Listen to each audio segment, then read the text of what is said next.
Yeah. Hello, everyone. Today I have a brand new guest. I'm going to read your bio on your website here because there's no way I could remember this. Oh, I'm going to read I got this thing on full blast. All right. So, Bill Richardson.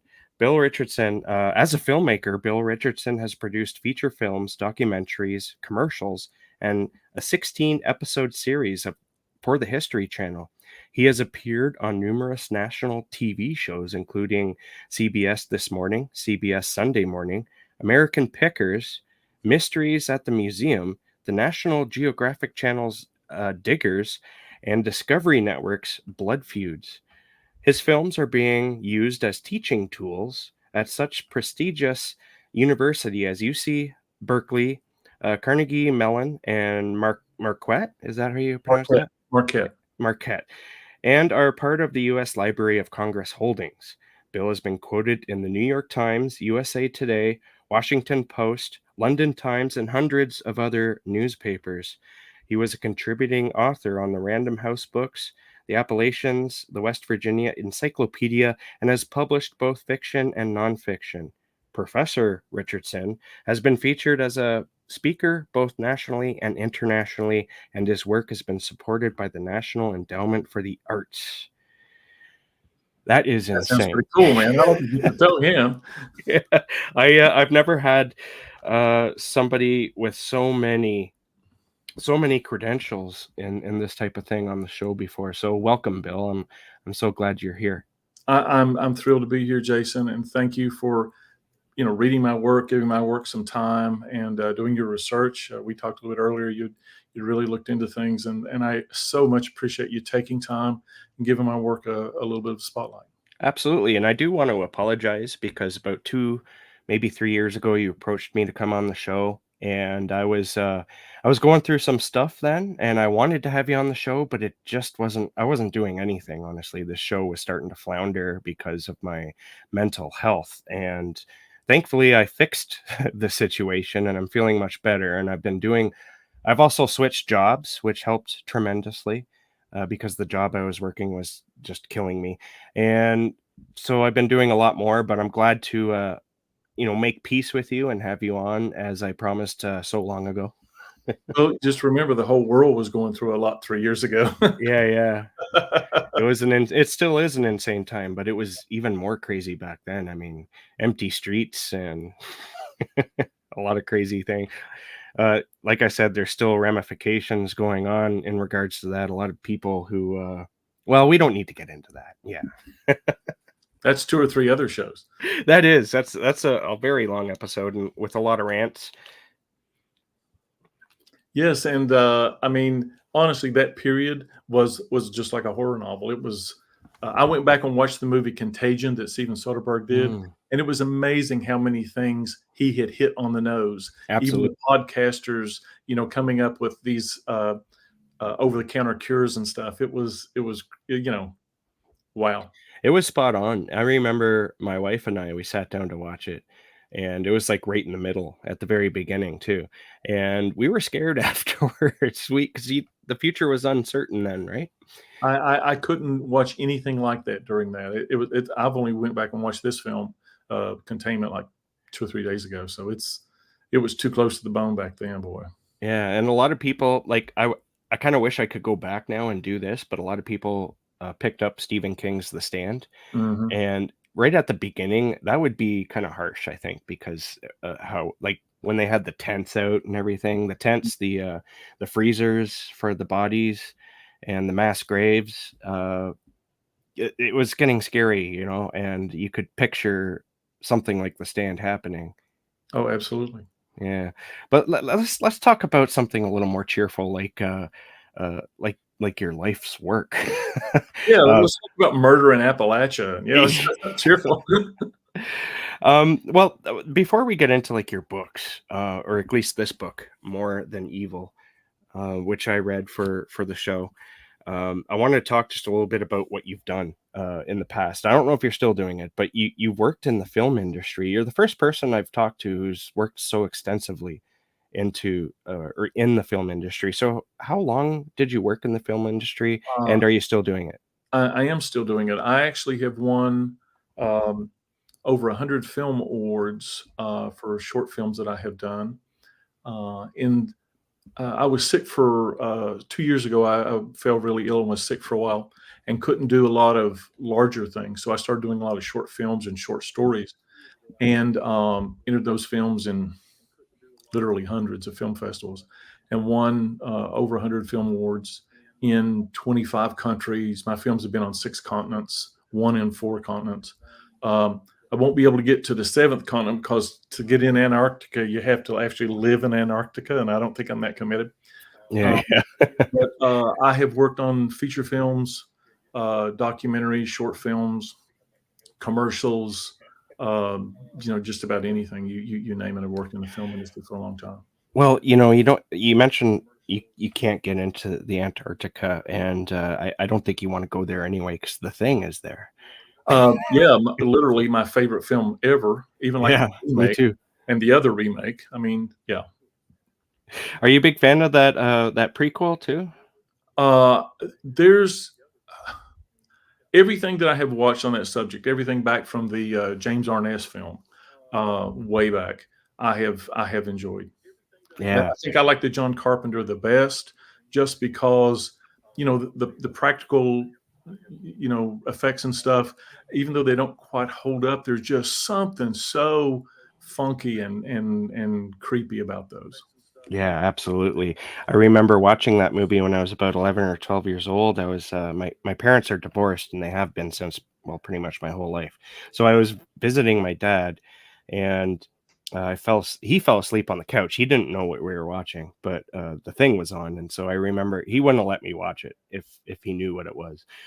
But I watched the whole thing and I was just like absolutely blown away. I think I saw it probably a little too young, but I remember not really understanding a lot of the a lot of One of the things I went to the Stoker Con, which is for all the horror writers of America, and I kept talking to all these different writers, and every one of them, these are all horror people. They have a story about getting to watch something way too young that was Mhm. really scary like that, and it basically, imprinting on them. And they've been into it ever since. Some of them, their parents didn't care. Some of them, just like you, they sort of snuck and watched it. But Yeah. you hear that story a lot with people that are into horror, that especially horror writers, that they got something a little young and it really imprinted on them. They've been hungry for it ever since. Yeah. It does make for some fond memories, and I think that's maybe why we attach to it so much. So I was wondering, what were some of the best jobs, or at least your most fondest memories of while working in film? Well, I got to play cards with Darth Vader. Oh, very cool. So before he was Darth Vader, James Earl Jones worked on a film that I worked on, and it was the first film I did, and I was an extra. And there's a lot of downtime in film. There's a lot of time between setups, and so it's boring. And so there was a bunch of these extras that were playing cards to keep just losing their mind. And James Earl Jones wanted to play, and so we played cards with James Earl Jones, which was really cool. That would be really cool. Yeah. But had he been, Darth Vader, No, no, before no. that? He had done the CNN voice by that point, but Oh, he okay. hadn't done Darth Vader yet. So it felt like you're actually playing with Darth Vader because you Yeah, hear the voice and yeah, yeah. Yes, Bill. excuse me. It's my bet, Luke Skywalker. Um, and Did he make jokes like that? no, no, no, no. But he did late. Actually, let me take that back. He might have done the first film by then. He had done it because this was '86. Okay. He told me the story about there was a guy who was trying to get him to do back when you had a recorded machine at home to get your calls, and Mhm. he was going to do recordings of answering the phone in Darth Vader's voice and in the CNN voice and some others. So he had done Darth Vader by then, because That's that was very cool. '86, and I think the second movie was done about that time. Very cool. Yeah. So do you have any, like, very low points that you remember working in film? Uh, oh, the lowest point I ever had was I went to one of these big film markets, and it's a place where it's out in Santa Monica, where hundreds of people, thousands of people come together. and films are shown, but it's also a place to sell films. And I went there trying to sell a film I had done, and it was one of the most heartbreaking, excruciating, and depressing things I've ever done in my life, to get turned down 50 times in the course of 2 days. Oh, damn, yeah. Yeah, so it was withering. Do you think that that experience though helped you for the future? Um, well, there's that, if it doesn't kill you, it makes you stronger. One of the things that the best lesson I can relate to for anybody, whether it's no matter what creative endeavor you're in, no matter what endeavor you're in, there are times when it's going to suck. Hmm. There's times when it's going to be hard and miserable, and you want to give up. And the difference between the people who succeed and don't, or the people that just keep on going. Yeah, And it's not about wanting to, or feeling like it. It's about just putting one foot in front of the other and just keep going, because absolutely. you're not going to feel like it. Yeah, And that perseverance is, it's the thing. Perseverance, sticking with something, is the difference between getting where you want to go and not. Because the minute you quit, you're not going to get to go where you want to go. hmm. Um, That's one of the biggest pieces of advice or the most I've heard is to just keep going, because a lot of people feel discouraged after, just say, 10 rejections or whatever, or even just one rejection. They're like, ah, it's over, you know? I, and you can take any person that has succeeded and go back and they have a story. Billy Joel, the musician, the first album that he recorded that looked like it was going to go someplace. They recorded it at the wrong speed, and so the album could never get released. And he put all his money into it and everything. So everybody ever who's become a success has had those dark days that they just somehow gotten through. Hmm. Absolutely. I mean, Stephen King, I'm pretty sure I might have my facts wrong here, but he said he had like a 9-inch nail that he nailed into the wall, and he would put his rejection letters, he'd nail them all together Mhm. until one day the letters outweighed the nail and it tore it out of the wall. I mean, that's a pretty incredible example right there, because he's like one of the biggest writers right now working, right? Right. And if you want a great perseverance story for me related to this book and Stephen King, I'll tell you that story before we're done. Yeah, please do. But let's talk. Well, okay. So hold the book up for a second. Let people see it. So this is Sure. this is the book. So the first draft of this book took me 5 years to write, and this was a very long time ago. You don't have to hold it up anymore, just so they'll know what I'm talking about. Okay. So that was more than equal. It took me 5 years to write it, and I sent it out to the first publisher. And before I even got word back from them, Stephen King released a book that stepped all over it. The book called Desperation. Mhm. And the books really don't have anything in common except for sort of the log line. And it's about evil released in a small town, uh, in this mine. And that, in his case, it's a copper mine. And Mhm. that is sort of the gist, if you were just going to boil it down to a line for my book. So Stephen King was the big bear in the woods. And so the book never was able to go anywhere. So I put it in a drawer for 7 years, and I pulled it out and started to send it out again. Then the movie came out. That book haunts you. That book haunts me, boy. And so and he was the guy that made me want to be a writer. So the fact that he pretty much crushed my soul, you know, at the same time was a really interesting. I won't say life lesson, but thing that I had to go through. Yeah. Well, that's really tough. I don't know. I don't want to get all metaphysical on you, but I sometimes think that there's like a well of ideas that each individual sort of reaches into and grabs something, and sometimes two people will grab the same sort of string and run with it. And because I've had that happen to me, or something similar happen to me, where you've written a short story and you're trying to get it published. This is what happened to me. I wrote a short story and so it's trying to get it published when a movie came out and had almost the exact same plot line.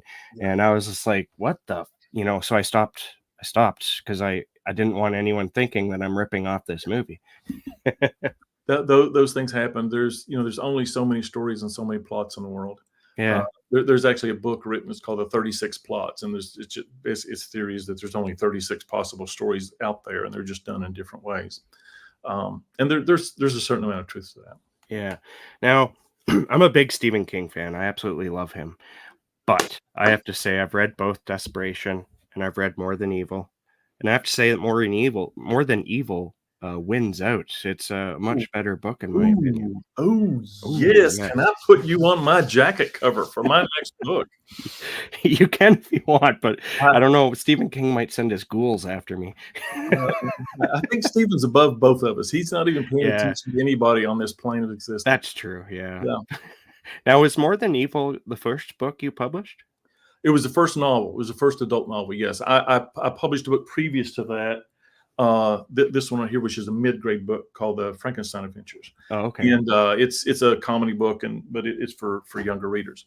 But that was the first adult novel that I did. Very cool. Can you give us a synopsis? I'll give You you already you I, already gave us a short one, but can I'll you give give you a us? little bit about it. Yeah. So uh, um, the book is set in deepest, darkest Appalachia, where I grew up. I grew up in a little coal mining town called Delmarton, West Virginia. And it's actually where the Hatfield-McCoy feud happened around that area. And that's one of the reasons I'm a world expert in that. But anyway, it's about the book operates on two different levels. And just about any good book works on two different levels. The horror part, the kind of things that you put in the blurb, are that there's an evil released in this remote part of America, and it begins to spread through the town and overtake everybody. And so that's the sort of the horror element. Then on another level, it's about a love triangle. The main character is a guy named Harlan, who's the local sheriff, and he basically fell in love with his best friend's wife. And that love triangle, what happens, his best friend Andy, he becomes sort of co-opted by this evil, and that allows him to get revenge on this sort of, enormous scale.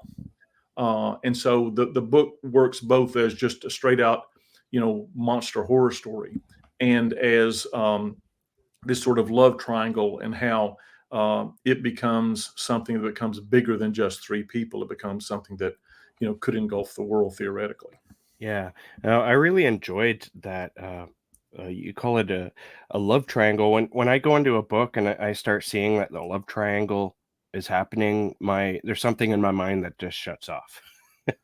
But I didn't think of it as a love triangle in this. I just thought of it as like a real life situation, as something that probably has happened, a lot. And Well, and one thing, go ahead.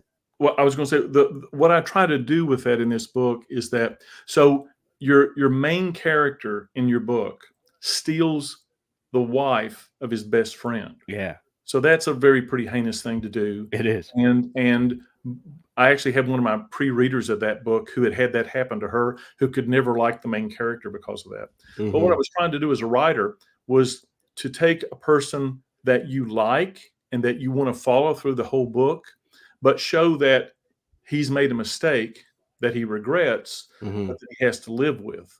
And Yeah, so we're all imperfect, and this guy made a mistake that he's trying not to rectify, but to sort of make work in all three of their lives. And yeah. so he's not a perfect person, but he is the person that is our hero. And that's what I really liked about the characters, is that you take what would normally be considered a taboo in real life. Anyone who does that sort of thing, they're not going to have a good face within the town they're in. Everyone's going to talk behind their backs. And you make this person the hero. And that's as I just said, that's what I really liked, because not too many authors would do that, but you do it. Not only do you do it, but you make it work, because at the beginning of the story, I was like, well, this guy's kind of a creep and he's supposed to be the hero. But by the end of it, you're totally not necessarily on his side so much as you understand who he is and you care about him and Linda. And I found it kind of hard, honestly, to like Andy very much, because he's so full of anger and, maybe even it's worthy or justified, but he's so full of anger and hatred, and that becomes personified in a sense. And it was a risk. The most important thing in any book is that you care enough about the main character to follow them through the story. And it was a huge risk to make him someone who had done something that was just not good, Yeah. and and something that a lot of people, if it happened in their own lives, and I've had it happen in my own life, and in a different, very very different kind of way, but that would be hard to come back for. And but one of the things you do as a writer is that, so there's a movie a long time ago, back in the 70s.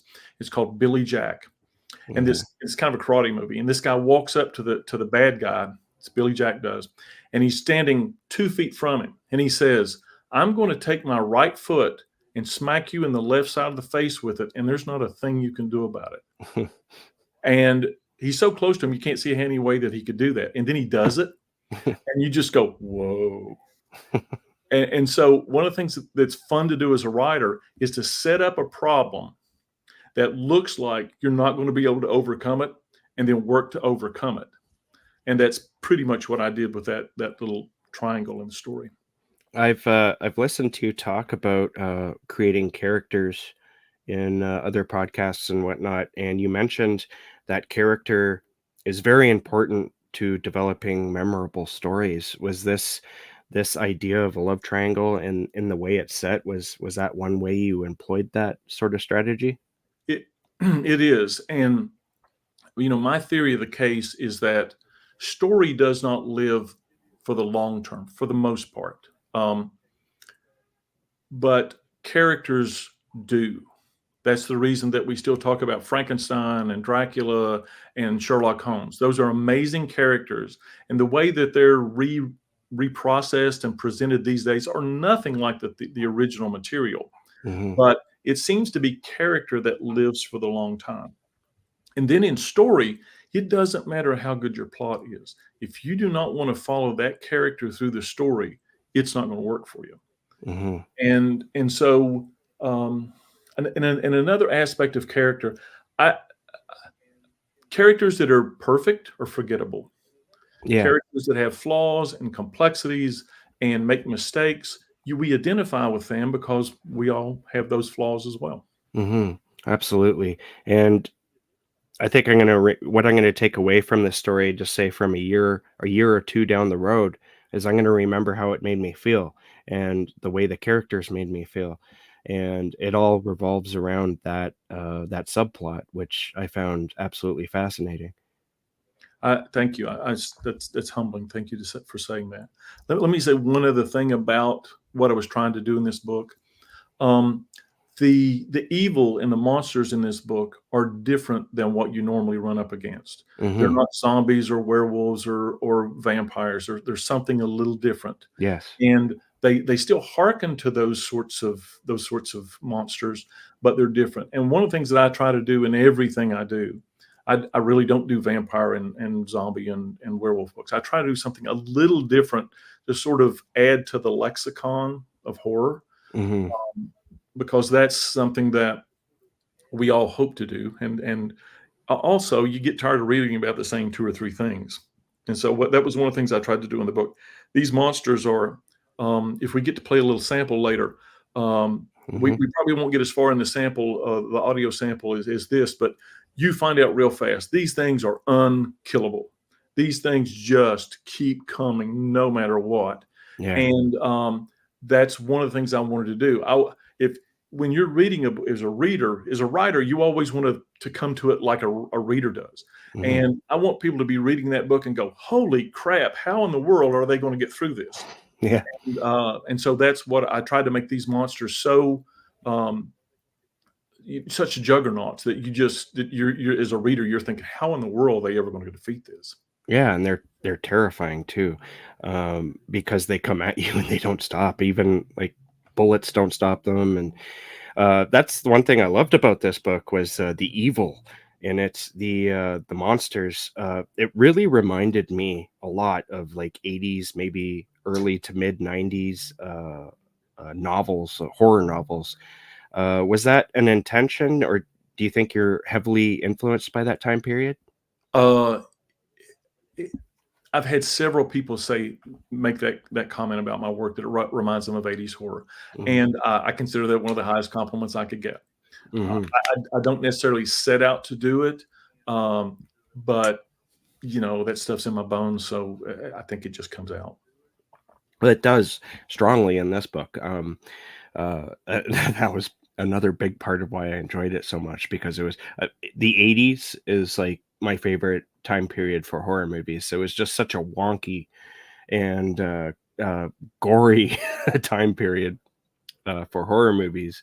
And this book here, More Than Evil, it goes to some extremes too, like the 80s would, and that's something I appreciate as well. I'm a big fan of like gory scenes, and you do not hold back. So No, well, I don't. I take it that you're also a fan of gore. Oh, absolutely. But the thing that I always say is that this book is super gory, but it is not gore for gore's sake. Yeah, Um, it's intrinsic to the plot, and most of the gore actually happens to the monsters, not to the people. absolutely. Yeah.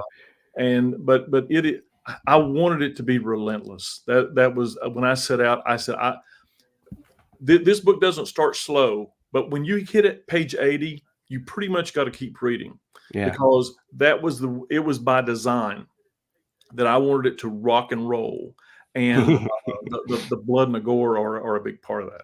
It rock and rolls all right. And, um, and, and let me tell you a structural thing I did. sure. So one of the things, um, when you're writing a book, a lot of times, the advice you get is have a really good opening line, sort of get people interested right off the bat. And what I tried to do with this book is, in the first 10 or 20 chapters, I have an interesting opening line for every single chapter, Hmm. so that you're not only getting hooked on the first page, but you're getting hooked on page 5 again and page 10 again, Hmm. uh, just to sort of keep pulling you in. Uh, and everybody who reads loves this experience. It's 2 o'clock in the morning. There's 150 pages left. You want to go to bed, but you can't. Yeah. And that was what I was going for with this book. Yeah, yeah. I found myself picking up this book a lot and just sitting and reading, and when I wasn't supposed to be reading, I was reading. And as I said, it's so much fun, but there's another aspect in there that surprised me. Is that, and this kind of goes with the 80s horror theme as well, is that there's some dark comedy. Like the dead nun in the morgue, when her arm keeps raising up, and Mhm. the mortician is trying to keep it down so it doesn't disturb the person he's talking to, but every time he lets go, it like goes right back up. The That had me laughing out loud. Uh, Like, well, I am so glad to hear that, because it was a blast to write that. And one of the things, when you have a book that's so visceral like this one, you have to let the steam off every so often and give people a rest. And one of the best ways to take the temperature way down real fast is to use comedy, and then you mhm. come back and just punch them again when when they relax a little bit. Yeah, yeah. That's really awesome. And And another, that character, the mortician, is just about my favorite character in the book. His name's Sidney Porter, yeah, yeah. and he's a mortician who wears Hawaiian shirts and goes to the Moose Lodge and dances. Yeah. And he's loosely based on a guy that I know, who, if you met him out, you would never guess this guy was a mortician. Oh, really? Yeah. Is it because of the similar like dress style, or? No, the dress style stuff is nothing at all. But this guy is he's a barrel laugh. He's always cracking jokes. He's multi-talented, does all these different things. He paints and all these different things. And if you didn't know what he did for a living, you would never suspect. Yeah. Well, I imagine being a mortician could either drag you down, or you could see where everyone's going to end up and decide to live, right? And and I think maybe this guy has made that choice. He's going to live until he's on that table himself. Yeah, yeah, that's it. Yeah. Now, there's another aspect to this that reminded me of the 80s movies, is the action. The action is so incredible. It's just like, it's like watching Terminator 2. Like, there's like scenes where there's like chases and whatnot, and it just doesn't stop. There's explosions. It's insane. Now, my favorite was from chapter 29, the scene nearing the end at the funeral home, and the demon priest trying to get in the cop cruiser while they drive Oh, away. I mean, I'm mwah, so that was glad chef's kiss. that's my favorite scene in the book, Yeah. when they're Uh, going through the tunnel. yeah. Yeah, yeah, yeah, the that's about midway, and so one of the things that's really hard to do in a book like this is to keep topping yourself, Yeah. and that's what you have to do. "Oh, I've seen this before. This has already happened." And, it's a really long scene, Mhm. and it's like a mini movie in that it has 3 acts. It builds up, and then it, goes down a little bit, and you think, "Okay, they've got it," and then they haven't got it, um, and so it just plays with your emotions, and it ebbs and flows. That's that's literally my favorite scene in the whole book, and Yeah. I'm so glad that you liked it. Yeah, it's one of my favorites too. I remember when it was done, I just kinda had to put the book down for a second and go, "Fuck." Like, that was incredible, man. That was quite the ride. Oh man, I'm so happy to hear that. I tell you, when you spend literally years of your life on a project and people get it, man, that is the best feeling on earth. So thank you for that. Yeah, no, thank you for writing it 'cause it was a lot of fun. Now, you did, do the, the audiobook for this. Now, because of your experience being a filmmaker, you sort of, geared this audiobook towards, what the only thing I can really think that does it as well as this is the Star Wars franchise. They have like all the Star Wars sound effects and whatnot. But you put an audiobook together that has the sound effects and it's sort of like a movie for the mind, but if I'm if I know correctly, it only has one narrator, right? Right. It Yeah, does have that's on good. the Yeah. there. Because we were talking before the show that having a full cast can sometimes take away from the book, but nothing's taken away from this book. Well, thank you for that. I worked very hard on the sound design for that. It is very different, but I was trying to set that book apart from most of the things that you read. Hmm. And I had that skill as a sound editor and a film editor, and so I mean, it took more time to do the sound edit than it did to record all the audio for the book. Oh, Um, wow, yeah. times three, yeah. I remember you talking about that actually on another show, and you were saying like 1 minute of listen like production that you listen to equaled to a lot of time. I forget how much though. At least it's usually a minute is probably 2 hours of work. Wow, that's insane. So that would take an awful lot of time to get this right. So this is available on Audible. Is it available on all audiobook platforms? It's only on Audible, and the books are only on Amazon. Okay. And the primary reason for that is that it's so time consuming, and I just went with those two because they've got 80% of the market, and I don't have the time to do the other things. Yeah, for sure. Now, we discussed playing a sample, about a minute maybe. Maybe I'll go ahead and go until about the oh, well, okay. I can skip ahead about a minute or two. Yeah, I honestly, I think the best part of it is probably the last 90 seconds.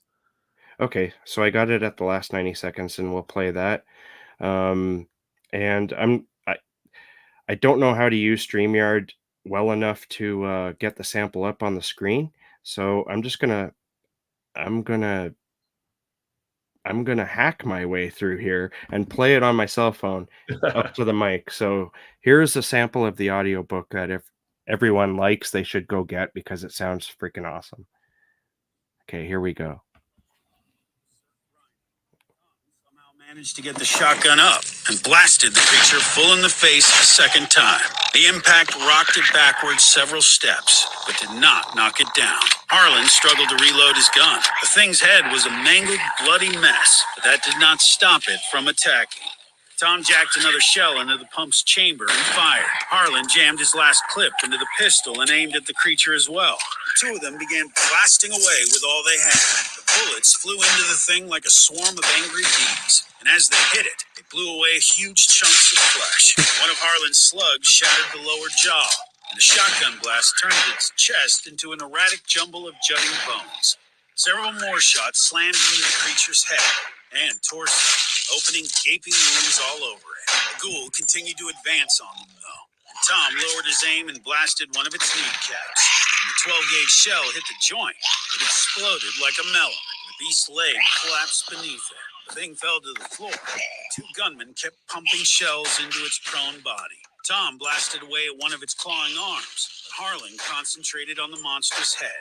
The two men continued firing relentlessly, unloading every single bullet they had into it, until finally both of their weapons began to click on empty chambers. The creature was little more than a disgusting heap riddled with huge bloody craters, but still, it tried to drag itself toward them. That's So intense. let me say two things. One, just because the way we're doing, the sound is actually better than what people are hearing, because we're going through mics and all that kind of stuff. Yeah. But the other thing is, it does capture how relentless this book is. Actually better than what people are hearing. Go ahead. But the one thing about that clip, let me say to people that want to go out and look for it, the sound will be better, but it does capture how relentless this book is. And it also captures the timing. Like the things that are going on in the background are following exactly what the narrative is, which I really like. When he clicks when he runs out of bullets and he's clicking on empty, you hear that click, click, right? and the thing is, when you're consuming this stuff, you don't really think about it. But to be able to get those to be between the words, I mean, that's what you have to do. People have to hear it, but it has to not go over the words. So the clicks have to be spaced between the words. Yeah. So you talk about something that is time-consuming and complicated to do.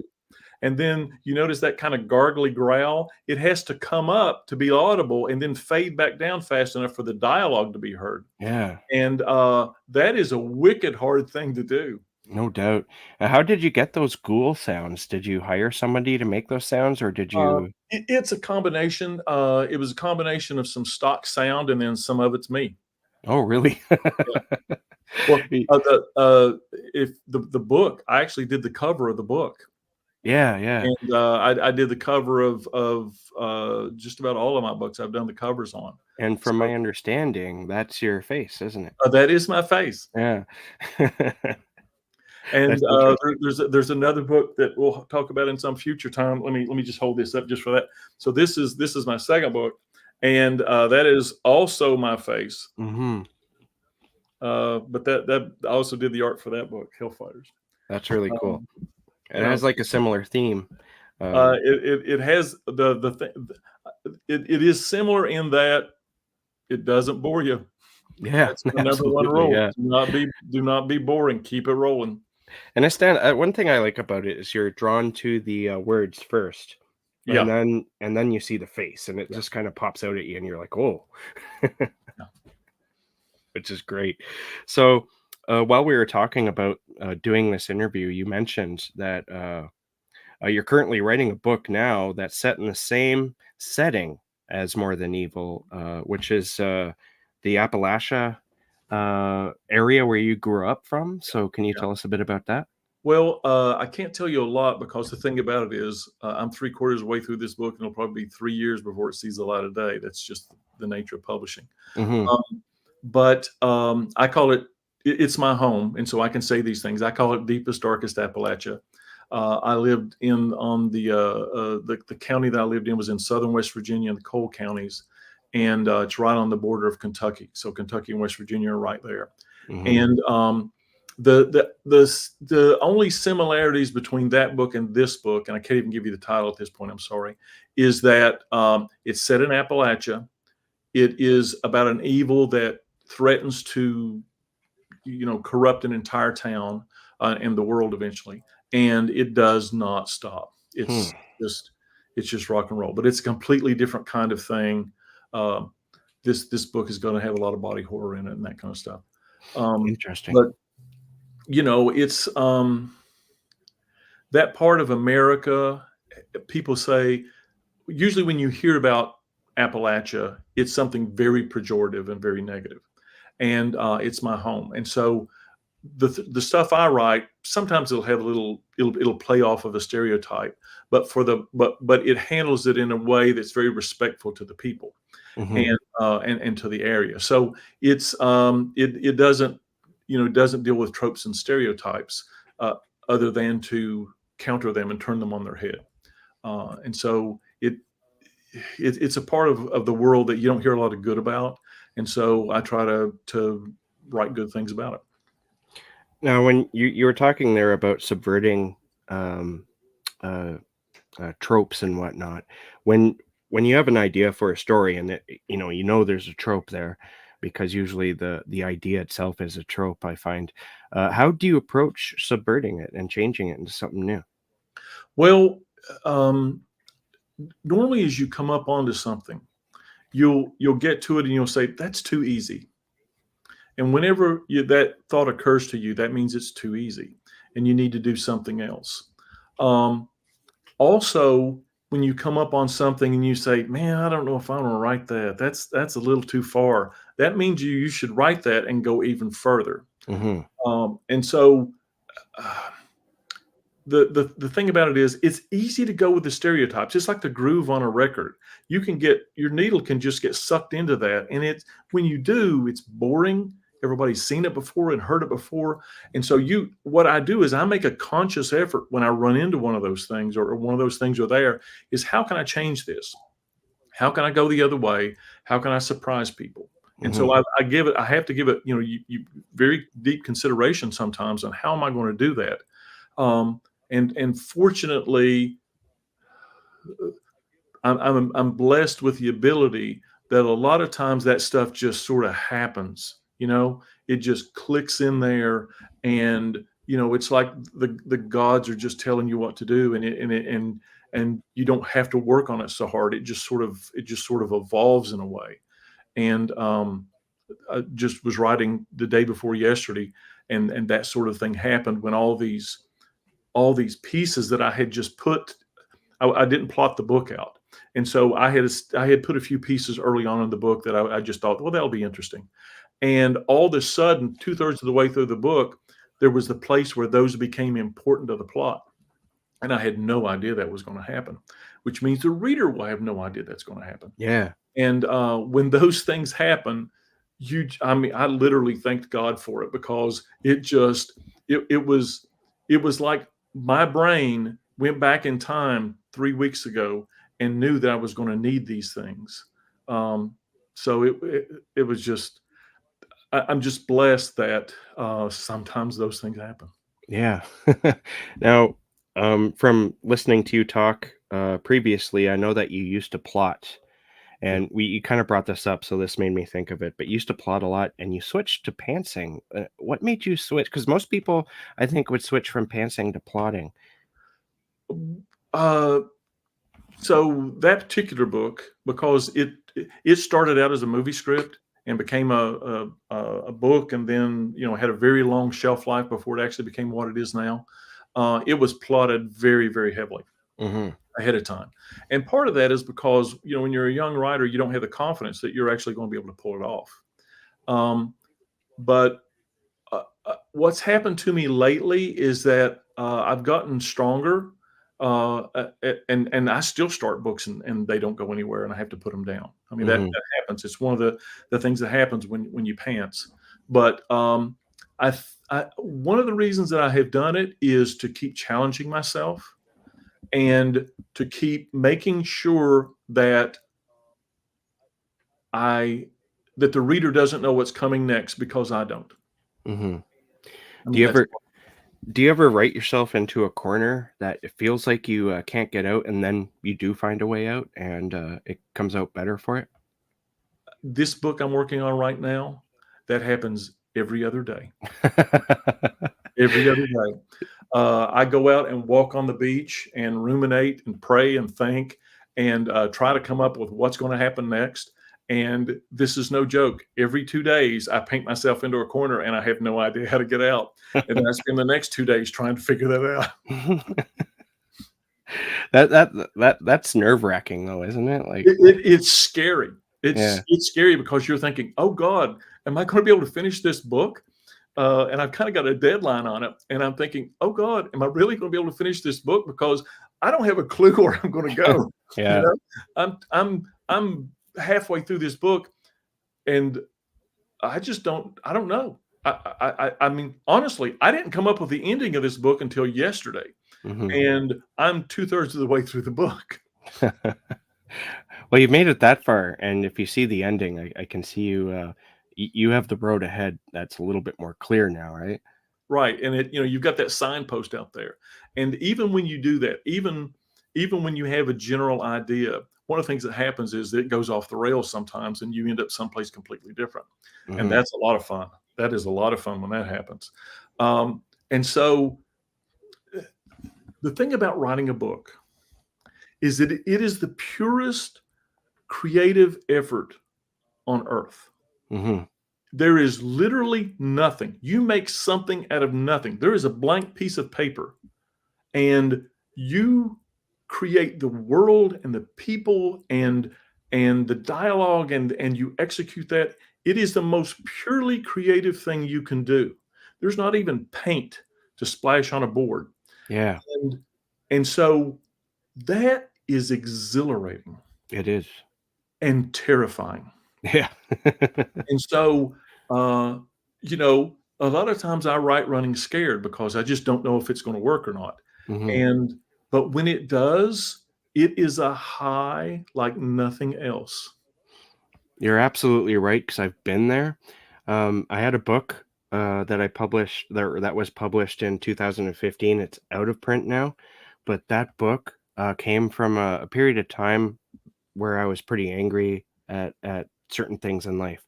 And for some reason, it was just there, the whole thing. And I didn't even have to think about it, but every time I sat down to write, all the pieces that I needed at that moment would come to me. And it took me about a month to write the book, Mhm. and maybe 2 months. And it was 64,000 words at the end, so it's like a short novel. But every time I sat down, the scenes I needed were there, and about halfway through, I knew how it was going to end. And so I had that road that I just mentioned, where you're still not clear on everything, but you see where it's going. Mhm. And it was just a magical experience that I absolutely love. Usually that only happens for short stories, but that one time it was a novel, and it was just incredible. It isn't not a high. It isn't not just like it is. You're just like euphoric when that happens. Yeah, it is. It's magical. It is literally magical. One of the things that I tell people, especially when I'm talking to young people, is that here I'm going to do a piece of magic. I'm going to take something in my head and I'm going to put it in your head. And the only thing I'm going to use are words. Mhm. I'm going to use sounds. These are random sounds that we have organized in some way. I'm just going to burp some sounds out, and I'm Mhm. going to put a picture in your head from my head. That's telepathy. Yeah, That's telepathy. it absolutely is. And you are right. It is magic. We're the only animals that we know of anyway that can actually do this. So, it's incredible. Absolutely. That's one reason why I love to read, because it takes me out of this world like nothing else really does. And let me amplify that just a little bit. And I also tell this to young people is that okay, prose is the only medium that is a is a collaboration between the writer and the reader. If you watch a movie, all the images are given to you, all the words and the sounds and the music and emotions, they're all basically plastered there on the screen and you just absorb them. Mhm. But when you read a book, the reader brings a lot of things to that. And so there's what I'm shooting at, what I'm trying to convey, but there's also your background and your history and how you feel in the other books that you've read. And you will see it, every person who reads a book sees it differently than Mhm. the other person that reads it and has a completely unique experience. Nothing else does that. Yeah, Nothing else does that. And so it's a collaboration between me and the person reading that book, and that is glorious. it is. Absolutely. I was wondering, because you did write a fantasy novella. that has illustrations in it. I just want to bring this up before we pull this one to an end. Not the fantasy story itself, but when I think epic fantasy, I often think serials or series. So have you ever thought of writing a series, or are you just gonna keep writing like single novels? Well, uh, one of the things that publishers want are series Hmm. because it's easy to sell. They already have an audience for it and all that stuff. I have no problem with doing a series. I don't. But at this point in my career, what I'm really enjoying doing, is creating new worlds and creating new universes and creating new characters. Um, and I'm fine with going back if there's a hunger for it and creating a series and taking a set of characters over a number of adventures. That would be fun and fun to do. But what I'm really enjoying right now is every time I sit down, it's a whole new set of characters, it's a whole new universe, and um, they may not be familiar to you, but they're going to be, and you're Hmm. gonna enjoy the journey. And you just have to trust me on that because you've read the other stuff. And so I'm really enjoying everything being tabula rasa and starting new and having all the toys to play with all over. Yeah. Now, you don't just write in horror, as I mentioned just now. You've written a fantasy novel. Um, are you sort of like a mood writer, such as the way some people are mood readers, where you're like, I've written two horror novels. Now I feel like writing something science fiction. And I know you have like a space opera book, I think, that you haven't published yet, but Right. I've heard you talk about it, and I want to read this book. I hope you get to, because it is a barrel of laughs. Yeah. It is a barrel of laughs. I it, One of the things you have to do when you're a creative person is keep yourself interested. You Hmm. have to keep trying new things. You have to keep laying it out on the line. You have to keep doing things that you're afraid you're going to fail at. Like, I'm not very good at romance, and so I'm trying to do a better job at that. Um, Hmm. and so, but the honest to God's truth is, it's whenever I get an idea. I mean, I've got a book right now. My unpublished books are historical books set in World War II, a the space opera that we just mentioned, and then also a book that is sort of a YA book that's kind of horror, or magical realism sort of a thing. And Hmm. the book that I'm writing right now, I'm going back to horror. Um, it's partly because I love all those genres. Hmm. I love mainstream literary books, and I just love all that stuff. And if I get an idea that's itching, then I want to write that book. The space opera that you mentioned, um, I I don't want to. I don't know if I mentioned in the title in that interview, but I don't want to do it again because there's still some. No, I don't believe you did. Yeah, there's not any conversation. There's still some conversation about changing it. But Mhm. I was one of the things I'll do is I'll go through a bookstore and look at titles of books to try to get inspiration. And I got and so, but I won't use that book. I'll use something. I'll change it around some way. I got the idea for the book from a title. Yeah. I came up with a title. I sit down. I wrote the book in 10 days. Oh, wow.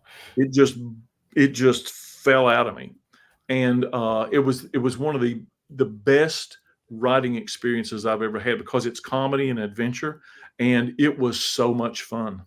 It Yeah. was so much fun. Now that you told that story, I do remember you did mention the title, but I won't mention, actually, I can't remember it, but I do remember you mentioned it, yeah. But we'll keep that under wraps. We'll keep it under wraps till it comes out. Yeah, Yeah, you yeah. Now, is there any, like, biters for it? Do you think it will be got released anytime it's soon? the thing about it is I'm going from publishing my own work to using publishers, and it is a morass of complications and considerations that have nothing to do with the book or the quality of the book. Mhm. They're about people's opinion about the market and so many different things. And I'm just getting into this, and it's necessary, but it's also sort of worrisome. Yeah. That you suddenly don't have complete creative control, and that's I'm a control freak, so that really Yeah. is hard to do. Yeah, I understand. Because I've had people publish my stuff, but I kind of prefer publishing my own because then you have. I've heard it said. John Irving once said that he was asked whether or not he would want to direct an adaptation of one of his books, and he said, "Why would I do that when I'm already the director of my books?" Um, Now, John Irving is a special case, and such as like to say Stephen King and Dean Koontz, what they say pretty much goes. But when you or I sign up with a publisher, we don't have that control. So I've heard it said that writing and publishing with a traditional publisher is a collaborative effort, and I kind of don't want that collaboration. I want to put out the story that I want to put out. So what do you think about that type of or that contract? Um, it's a double-edged sword. It's basically, do I want to spend hundreds and hundreds of hours uh, getting this book out myself and doing Hmm. all the things that a publisher would do instead of writing? Yeah, Or do I want to turn that over to somebody and let them do those things and then have to make some compromises that I wouldn't normally make? yeah, And I'm at a point in my life where time is my most valuable resource, and I'm willing to give up whatever it takes to have more time to write books. absolutely. I understand that conflict of interest because I'm I've got something that I'm hoping that'll I'll be releasing in around October 10th, Mm. and the amount of work and just the preparation of getting the thing uh, set up properly. And this is like what, almost 6 months before my planned release date. It's extensive. It takes a lot of and it takes that time away from writing. Absolutely, and you're saying setup, literally how the thing appears on the page, Yeah, and there's no writer on earth that wants to spend time doing that. yeah, And it's so it becomes it just becomes that calculation, mhm, and I mean sometimes it's what you have to do. yeah, But in a perfect world, what you hope for as a writer is you get successful enough that you've got enough leverage that you don't have to make as many compromises as that you do in the beginning. So that's yeah, what you hope to get to. true. Now, before we go, um, I do have a last question that I've been asking all the authors. Now, I didn't get to like about half my questions uh, because that's just how things go sometimes. But Selfish. I want, first of all, before we get to the last question, I want to get you back on the show, maybe near the end of the year, if not the beginning of next year, so we can talk about more of your books. Are you up for that? I am. Let's do this. Let's have a show where we talk about my book, and then after your book comes out, we'll do a show where I interview and we'll talk about your book. That would be really cool. That will I be uh I would love to do that. we Sure. will do that. You get me a copy, I'll read it, and we'll do a show of your book, and we'll do a show for one of my books. Awesome. That's a deal. We'll do that. All right, so last question. What author do you think is underrated and more people need to be talking about? I'm not your best person for this question because one of the things is I'm in a stage where I'm spending so much time writing, I'm not getting to read much more than nonfiction stuff. Mhm. But I'll throw out a few names. Uh, they're old school names that Okay, they've passed, that so people works. can go back to them. One is a guy named Rex Miller. He wrote a Okay. book called Slob. He had Oh, this character I know called that. Chain Gang, and he did like 3 books, 3 solo books for where Chain Gang was the main character. And it's Chain Gang is like this 400-pound serial killer Mhm. who's like a savant. He's highly intelligent and all this kind of stuff. And so that's you got to go out and kind of find the discount bin, or I don't know if they're all in print or not. I think Slob usually stays in print, but he's a guy that it was just fun. It was I just really enjoyed his stuff, and it was one of those that didn't last very long. Yeah. If if your readers are mostly prose readers and don't read a lot of comics, go out and find Grant Morrison and Garth Ennis, two really great writers. There's also Mike Carey, who goes by MC Carey, who's both done prose. There was a movie done on his book called The Girl with All the Gifts. That was a movie that didn't even come close to being good as that book. Yeah. And you know, you and I are old enough to have read Robert R. McCommon, Yep. but a lot of writers, you know, a lot of readers under 40 probably never heard of him because his books are just not, you know, he was when Ramsey Campbell and Stephen King were first cooking, he was right there with them. Mm-hmm. And he's just not done as many things, and they're not as easy to find now. But Robert R. McCommon, like Swan Song, is just one of the just best things out there that you'll ever read. It was his not The Shining, but you just mentioned it for it. I can't believe it. It just went out of my head. Stephen King book, The End of the World. Stephen King book. Earlier, The Stand. Sorry, The Stand. Yeah. Just had a brain fart. But it's sort of his version. His Stand. Yeah.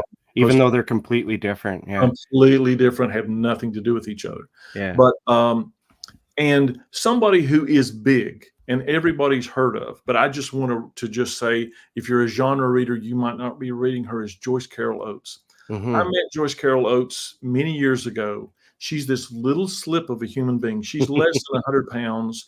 It was at a library function, and she's so self-effacing and quiet that you'd hardly even know she's there. But the woman throws bombs.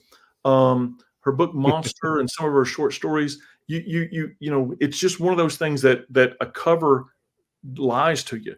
You would never think this woman is as powerful as she is as a writer.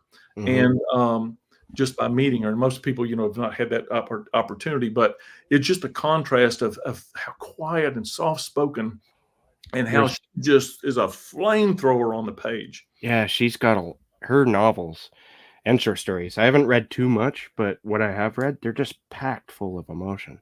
Absolutely. And she does everything. I mean, she's fortunate enough. She does horror and crime and mainstream and stuff that's basically romance. And she can do anything.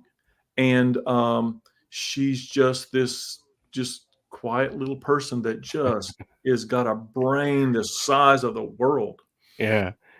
I'm glad you mentioned Robert R. McCammon too, because a lot of people start their horror journey with Stephen King, but Robert R. McCammon was my first. I first read Swan Song by him, and I was like 13 when I read that, and it blew me away. So I went and gobbled up like everything else and I anticipated his new releases until he stopped publishing for that 10-year period. And he was my favorite for a good 10 to 15 years. I absolutely adored his work. I agree. And, you know, he's still writing and he's still doing books. Yeah. But those, you know, it's the stuff you come to when you're young that just has that imprint on you. Mm-hmm. And he's one of those writers that his plotting's great. It's seamless. It seems like that story was been there for 1,000 years and he just wrote it down. Yeah. And his characters are amazing. Yeah, absolutely. Well, thank you very much. Oh, before we go, do you have any releases that you have coming out anytime soon? No, I'm in a situation where it's going to be a little while. But you know, you've got More Than Evil, you've got Hellfighters, and you've got the fantasy book that's called of Demons and Dragons. Those are out. You can get them on Amazon, as well as the Frankenstein Adventures book. Also this More Than Evil. It's a really good book. I highly recommend it. It's so much fun. It is. And I hear that it's better than Desperation. It is better than Desperation. Desperation goes into some weird territory that doesn't make much sense. And I don't think Stephen King was in a great headspace when he wrote that one. Well, the only thing, if you want to check out some of my stuff, go out to BillRichardson.com. It's Bill with one L. And I'm going to be releasing some short film stuff soon. But it's going to be a little bit of time before we get to see some more prose because I'm going through this traditional publishing thing. Awesome. Where else can people find you online if they want to follow? I'm on Twitter and do a little bit of stuff on Facebook, but primarily it's going to be Twitter. Excellent. All right. Well, thank you very much. I can't wait to talk to you again. I had an absolute blast, and like I said, I cut out half of my questions because I want to have you on again after I read more from you, and I can't wait to do that. Listen, Jason, again, thank you for taking time and giving my work some time.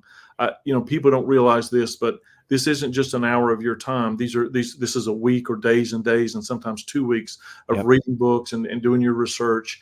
And it's humbling to me that you would take that time for my work. And I just want to thank you for that. Absolutely. I had a blast doing it, and that's why I was hoping to get Hellfighters read as well, so we could talk about it. But running this channel, I have like other books I got to read for other interviews, and then there's like some other projects that I'm working on for the podcast. So yeah, it just didn't happen. But that brings opportunity, right? So Absolutely. We'll come yeah. back in the fall and we'll each, I'm looking forward to for doing this for you. Yeah. All right. Well, thank you for offering that. I'll remember that, and I'll get your address from you, and we'll talk again. Great. Thank you so much. And thank you, everybody. Thanks, everyone.